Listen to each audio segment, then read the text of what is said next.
Hello, John Birch here again for LoveShift, www.loveshift.com.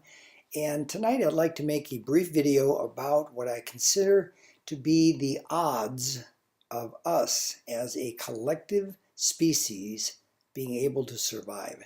Now, this idea came from a gentleman in San Francisco named Brian Swim. And I asked Brian Swim one day, why are we messing up our environment so destructively, and why are we so mean to each other? And he gave me this amazing answer. He said, we haven't been around long enough. And I looked at him and I said, what are you talking about? And he said, do you know that the average amount of time it takes every successful species to become mature and fully adapted is 100 million years? And he said the humans have only been around 200,000 years. So Brian Swim looks at me and he says, we have a 5,000 to 1 disadvantage. And he was trying to say that our odds are just horrible.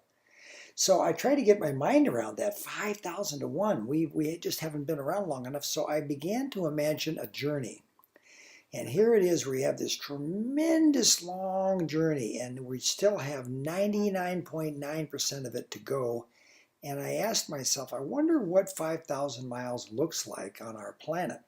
Turns out from Hawaii to New York is about 5,000 miles. But I made up a little metaphor for myself and I said, what if I'm at Santa Monica in California? I'm at the beach. And it isn't 5,000 miles to the tip of Maine, but let's call it 5,000 miles. And we're going to try to have this journey across the continental United States to this very tip of Maine, and we're calling that 5,000 miles. Just imagine that's what we have to do to become mature and successful. We're still at the beach. We can still hear the surf. We can still see the seagulls. We have all of that in front of us. And no wonder we do such a horrible job at maintaining our relationships among the nations. No wonder we develop these weapons. No wonder when we get into a situation we rely upon the institution of war. We just haven't been around long enough. So you start imagining, if you could use that visual for yourself, that when things aren't easy and we're not doing a very good job at becoming a global community, well, it makes sense. We're impoverished by a factor of 5,000 to 1. Every blade of grass, every giraffe, every dolphin, every rose, every cockroach, every rat has been more successful because they've had that much time to become adapted.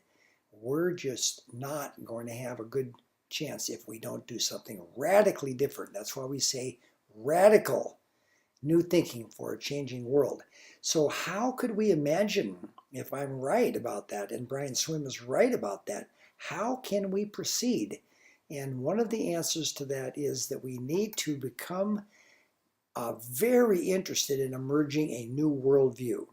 And the new worldview would be that all is one rather than that we are separate.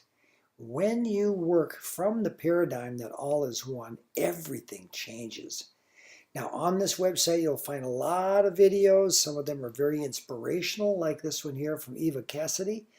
You can find another one, my favorite here, which is Reflections from Space. This was recorded by the late Jim Birch. And this was a set of interviews from the many astronauts who have circled the Earth from different nations and looked down. And they record their impressions, and they say after a couple of orbits they can't find their country. They just see one gorgeous blue planet. It's a perspective shift, and it changed their lives. Every one of them had the same kind of an experience. Here's a video called The Journey. This talks about how 13.7 billion years have gone by, and we are the product of that. Together we are emerging that. We actually are reflecting back upon that. And we need to put our attention to those types of things. So one of the things that we talk about here on LoveShift is that our problem is actually that we're ignoring it. This is Harry Rathbun's statement, our problem is ignorance. We're really just not paying attention to what we need to be doing. And if one of those things were that we're going to adhere to this new organizing principle of the cosmos, that relationship is everything, relationship is the source of everything, then we're going to have to start treating each other differently on Earth. If we saw that all is one, and if we understood that everything is in a relationship with everything else all the time, it's interacting, then we could never imagine developing a weapon and dropping it on someone else, because we are in a relationship with that someone else. In fact, the subatomic particle physicists will tell us that at a quantum level, we are that person. That's us over there. So please explore, have conversations, make a donation to our cause if you feel motivated. Explore over here. We have a tour. We have your news feed over here. We have so much content.